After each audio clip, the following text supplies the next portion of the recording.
Equipment rental store operators. Do you guys ever deliver a machine to a customer only to get a call a short time later saying, hey, you guys brought me the wrong machine? One wrong move in the rental process and you're costing yourself and your customer time, money, but a lot of times both. Today we're going to be counting down top 5 mistakes that can happen during the rental process. That way your customer gets the right machine the first time, every time. I'm your host, Isaac Black. This is Rental Business Beacon.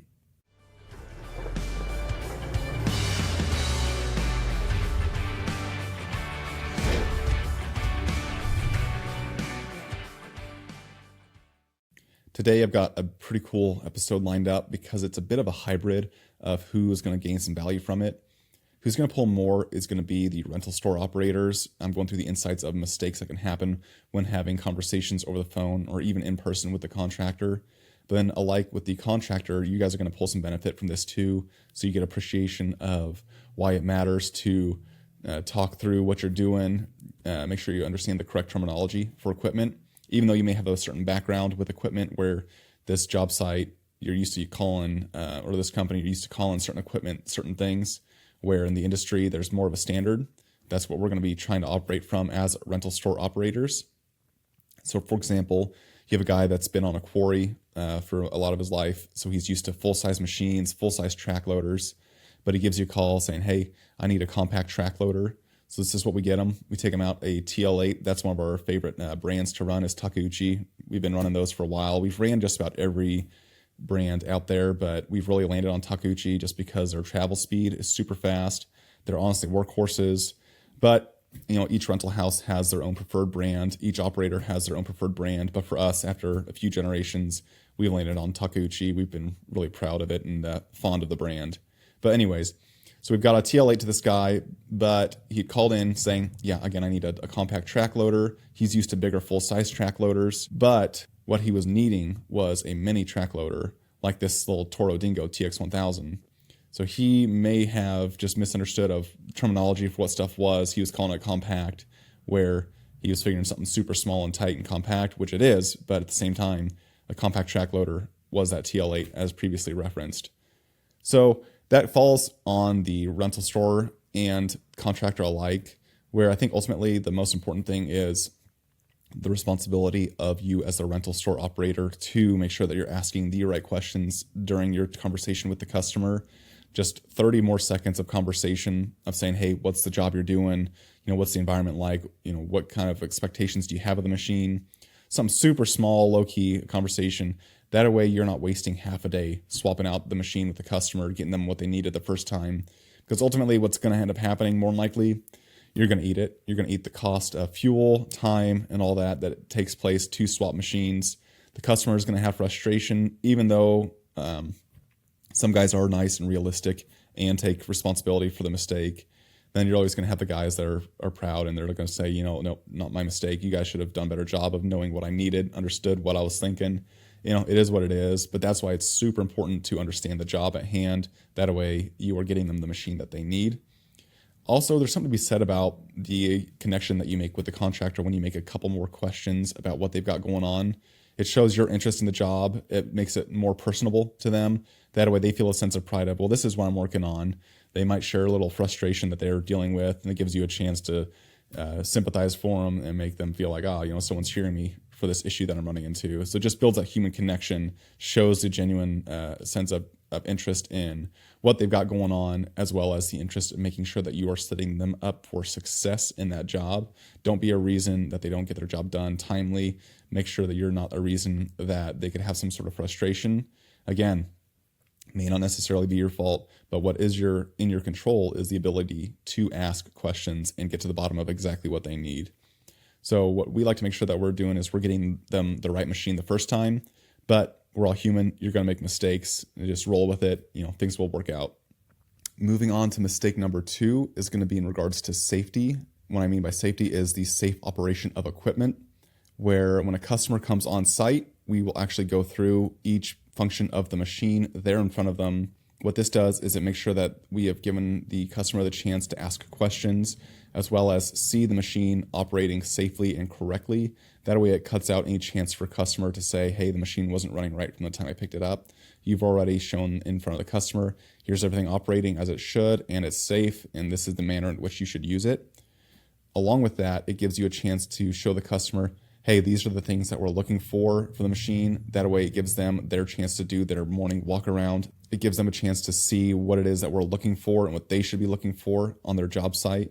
Because things happen, you close down for a day, you don't know who's come through the job site after you've left, maybe knocked into it with one of their machines, or they operated the machine for a second to move it. They could have done anything to the machine. So it's good for the customer to see exactly what it is that you're looking for that might keep that machine from operating safely or keeping that customer safe. And in part with that safety inspection, if you're not using ready to rent tags, you need to go get those. The ARA sells them on their website. They're super cheap and they are an awesome thing to have on all your equipment. Plus it gives a sense of accountability and just professionality to your operation. So this is what they look like. Machine comes in, or for our process, machine comes in from a job, we automatically put this tag on it. What this means is, hey, the machine has made it back on the job site, but it's got this three parts to it. One part is just the fact that it's arrived back on site. The next part is going to be that it's been inspected by one of our guys. And then the next part is going to be turning it down to just a green label where it's saying it is good to rent, where between those steps is the technician or the lot hand's chance to look the machine over for issues, check it for functionality, notate any problems the machine may have. That's your chance to do an inspection and then have accountability. Back to that, what I was talking about earlier. People will put their names to their inspection. That way you can go back, talk to the guy, if it goes out on rent, saying, man, you checked this thing out, but then it had a super obvious major issue. You know, what's up? Did you get lazy? What was the deal? How'd this not get caught? It just keeps guys accountable to understand that if they get lazy on something, they know that they have their name tied to it. So they're going to make every effort to make sure that their name is clean and the machine is ready to go because, again, their job is on the line. So accountability, big deal. I talked about that in my first episode. Really make sure you're holding your guys accountable because you need to make sure that everyone has the same goals in mind in terms of customer safety and just general success of your business. Moving on to item number 3. This is in regards to duration, and this is going to be that hybrid, like I was mentioning at the start, where the contractor is going to get a bit of benefit watching this section. So say a guy comes in, gets one of my mini excavators for 3 days, so he's at like $900. But again, he came to rental, so the machine didn't have a breakdown. It was strong, got through his job faster than expected. So now he's got 2 extra days that he's already paid for. Go ahead and give us your rental house a call. Let us know saying, hey, I'm done early with it. Can you guys get it? Sure, we're happy to go pick it up. You're going to save money on the pickup rather than bringing it back yourself or like having sat on it for 2 more days if you're too busy to bring it back to us. You just need to set yourself up for success because you don't need to pay this extra $600 for this machine. We're happy to get it back. That gives us a chance to get it back into another customer's hands on another job site, working for them, getting their job accomplished, making sure that they're successful. On the opposite side of that is going to be the guy that did not plan accordingly. He called in thinking he only needs it for 2 days, but then he hits a rain delay. He's got some unforeseen circumstance. A couple of his guys call in sick. They can't help out, be on the job site. So now you've got another couple days that the machine needs to sit there without an operator. So you need to kind of consider the fact that you should give yourself some sort of buffer for the amount of time at which you're renting it. Because again, any rental house is going to be happy to give you a refund because it gets the machine back on their side, back onto another customer's job, making them more money because the bread and butter of any rental operation is going to be your short-term rentals where it's just going in and out to customers. So I'd rather make $300 a day on an excavator than, like $1,000 for the 7-day week. We're happy to get that thing out 5 days out of the week for a 1-day rental. We're happy to do that. You're happy because you get a refund on your money.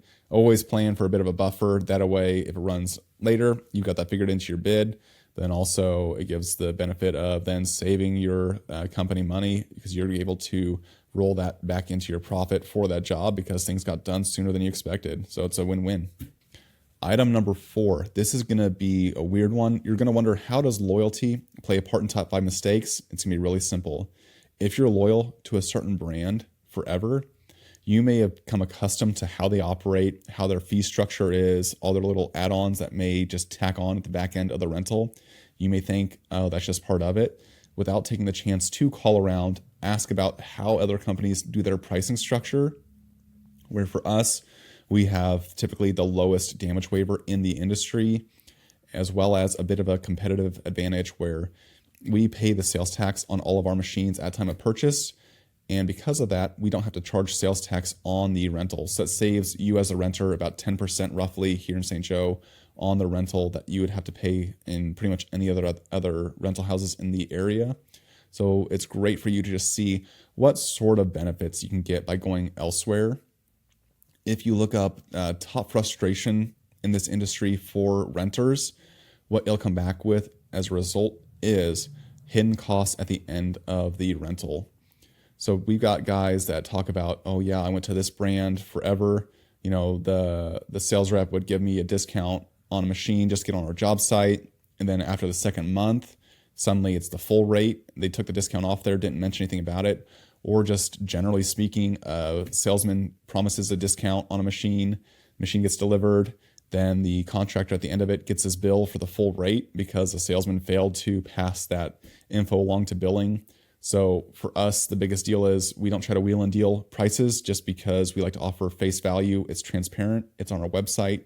We explain this is what you should expect after your deposit gets back to you, unless you don't fuel it. This is what you should expect to pay at your all in on this machine with damage waiver, no sales tax. This is what you're going to be paying. Transparency is big because it builds trust, and in part with that trust is loyalty. So you need to also make an effort as a rental store operator to understand why customers are being loyal to you. That gives you a chance to give something to then pitch to the guys that you're trying to get business from, saying, hey, I understand that you have loyalty to this other brand. Here, let me give you a chance to explain why my customers are loyal to us. Maybe that's attractive to you. You may not realize that we have these little benefits as to why customers are attracted to us and have built that long-term relationship with us because of these things. Understand why your customers are loyal to you. And then as the contractor, understand, why am I loyal to this brand? You owe it to yourself and your company to just go ahead and make a couple extra calls, because you may not realize how much of a better deal or how much of a non-standard that practice is with that company you've been working with for such a long time. So to wrap everything up, it's going to be item number 5. Fortunately, this doesn't happen super often, but when it does, it's quite frustrating. So what that is, you may not agree with me, is the idea that not every customer is right. So we will make every effort to be as facilitative to a customer as possible, try to make things as right as possible, fair to the customer. But there are going to be those Karens that come through who you can't please. Let's face it, they're not going to be happy at the end of the day, no matter how hard or how much backwards you bend over for them. Whether that's giving after hours delivery, free pickup of the equipment for whatever reason, you upgrade their machine for free, or they cause a breakdown being silly with the machine, but they don't take responsibility for it. You send a guy out to either swap machine or send them out there to fix the machine, get them up and going. But then at the end of it, they turn around and expect some sort of discount, or they expect you to extend the rate for free. Now, will I extend the rate for free for a customer that I don't agree with? In many instances, yeah, I will. But for the ones that are just clearly proving to be unpleasable, I will have to recognize that, hey, we've reached our limit on how much we can do for you. So this is what we're going to offer, and that's going to be the end of it. So there's going to be times that you're going to have to fire your customer and be ready for that. You may be thinking of a customer right this second. You're like, my gosh, I wish I had fired that guy a lot sooner after all we did, because all it did was frustrate you because of how hard you worked for them. And then again, they could not be pleased. It is just part of it. Again, like I said, it's like maybe 1 or 2% of interactions where you have a guy that is unpleasable, but that 1 or 2% is super frustrating and can have a significant impact, more than 1 or 2% on your company in terms of affecting morale, frustrations, inefficiencies for the day, or even longer than a day, because someone may have been so impactful about how frustrating they were or how disrespectful they were. Sometimes you're going to have to understand that your customer is not always right. You're going to have to fire them, and you need to respect the level of service that you have and understand that I respect my service. I know that we do a lot. I know we do well. And the fact that you don't appreciate that is not going to allow me to be frustrated about it anymore. I'm just going to move on.